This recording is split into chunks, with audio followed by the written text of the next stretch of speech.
এটা চমৎকার একটি ইফতার মাহফিল বাংলাদেশ জামাত ইসলামের পক্ষ থেকে করা হয়েছে। আমরা দেখতে পাচ্ছি বিরোধী দলের একটি ইফতার মাহফিলে মাননীয় প্রধানমন্ত্রী জনাব তারেক রহমান সাহেব এখানে এসেছেন। বাংলাদেশের বহুল প্রত্যাশিত নির্বাচন 12 ফেব্রুয়ারিতে হয়েছে, আপনারা জানেন, যে নির্বাচনের মধ্য দিয়ে গণতন্ত্র প্রতিষ্ঠা, ভোটার অধিকার প্রয়োগ হয়েছে।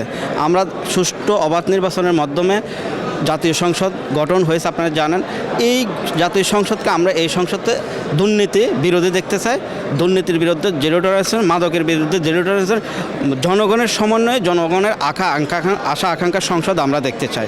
আমরা আরও চাই বাংলাদেশের সরকার দল বিরোধী দল মিলে মানুষের সমস্যা, বাংলাদেশের জনগণের সকল অধিকার নিশ্চিতে কাজ করবে, জনগণকে সুসেবা দেওয়ার জন্য কাজ করবে। বাংলাদেশের আশা আকাঙ্ক্ষা নিয়ে যে সরকার গঠিত হয়েছে সেই সরকার মানুষের 18 কোটি মানুষের অধিকার নিয়ে কাজ করবে।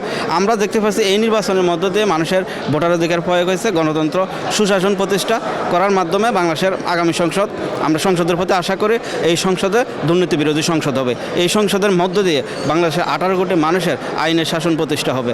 আপনারা জানেন অতীতের নির্বাচনগুলো বিতর্কিত নির্বাচন হয়েছে, বিতর্কিত সংসদ হয়েছে, মানুষের কোনো আশা আকাঙ্ক্ষা পূরণ হয় না। সেই সংসদগুলো যেন সেই সংসদ থেকে বেরিয়ে এসে বাংলাদেশে যে মানুষ স্বপ্ন দেখেছে একটা সোনার বাংলাদেশ, সেই স্বপ্নে সোনার বাংলাদেশ গড়তে হলে দুর্নীতির বিরুদ্ধে অবস্থান নিতে হবে জাতীয় সংসদ সদস্যদেরকে, এবং কি সংসদ সদস্যরা বাংলাদেশের 18 কোটি মানুষের সেবায় নিয়োজিত থাকবে। 18 কোটি মানুষের যে আইনের শাসন আছে, আইনের শাসন প্রতিষ্ঠিত করতে হবে।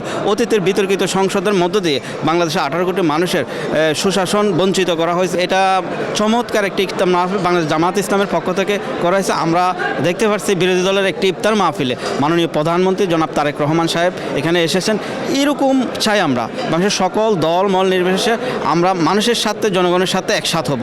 আমরা আমাদের দেশের সাথে আমরা সবাই হাতে হাত মিলে, কাঁধে কাঁধ মিলে থাকবো। এটা একটা সম্প্রীতি, এটা একটা মানুষের সম্পর্ক।